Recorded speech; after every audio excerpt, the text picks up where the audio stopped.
दिनांक 17 फेब्रुवारीला आमच्याकडे तक्रार प्राप्त झाली की सुरेश सोनटक्के वय 65 वर्ष राहणार मानकापूर आणि नागसेननगर यांनी तक्रार दिली की ते उद्योग भवनकडून टू व्हीलरनं जात असताना दोन अनोळखी मुलांनी त्यांच्या डोक्याकडे वार केला. त्याने तो वार वाचवला असता त्यांच्या हाताला मोठी गंभीर दुखापत झाली.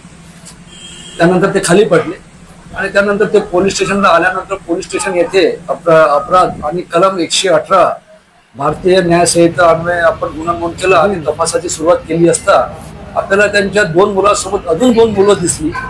असे एकूण 4 जण दिसले. आपण त्याच्यातली 3 आरोपींना अटक केलेली आहे. एक अब्दुल वसीम आहे, एक जेम्स सोरे आहे आणि तिसरा आहे निक्की बहादुरे. या तिघांना अटक केली आणि सगळ्या याच्यातून आम्ही माहिती काढली असता याच्यामध्ये जे निवृत्त पोलीस उपनिरीक्षक सिंह सोरे आहे यांनी त्या लोकांना पैसे देऊन सदरची कारवाई करायला सांगितली होती.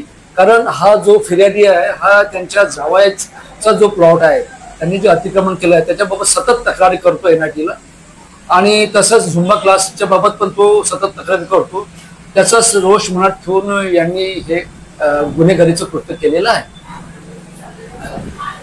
नाही, यापूर्वी जे इतर 3 जे आरोपी अटक आहे त्यांच्यावर नाही आहे, परंतु जो निक्की बहादुरे आहे त्याच्यावर 2 4-25 म्हणजे शस्त्र बाळगणे, एक चोरीचा गुन्हा आणि एक विनयभंगाचा गुन्हा आणि एक सार्वजनिक ठिकाणी मारामारी करणे असे 5 गुन्हे पोलीस स्टेशन जरीपटका इथे दाखल आहे.